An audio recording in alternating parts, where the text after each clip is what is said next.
மத்திய கிழக்கில் நிலவும் போர் சூழல் காரணமாக பெட்ரோல், டீசல் மற்றும் எரிவாயு சிலிண்டர் விலை நாளுக்கு நாள் அதிகரித்துக் கொண்டே வருகிறது.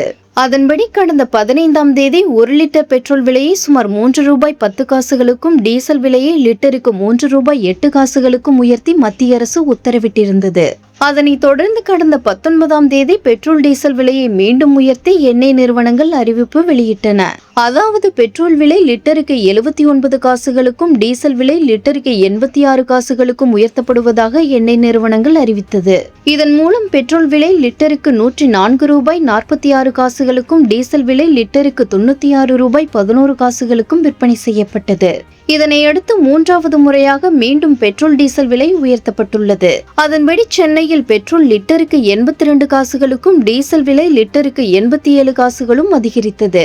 இதன் மூலம் பெட்ரோல் லிட்டருக்கு ₹105.31, டீசல் விலை லிட்டருக்கு ₹96.98 விற்பனையானது.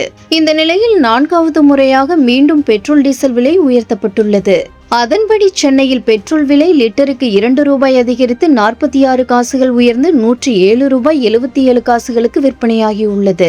அதேபோல் சென்னையில் டீசல் விலை லிட்டருக்கு ₹2.57 உயர்ந்து ₹99.57 விற்பனையாகியுள்ளது.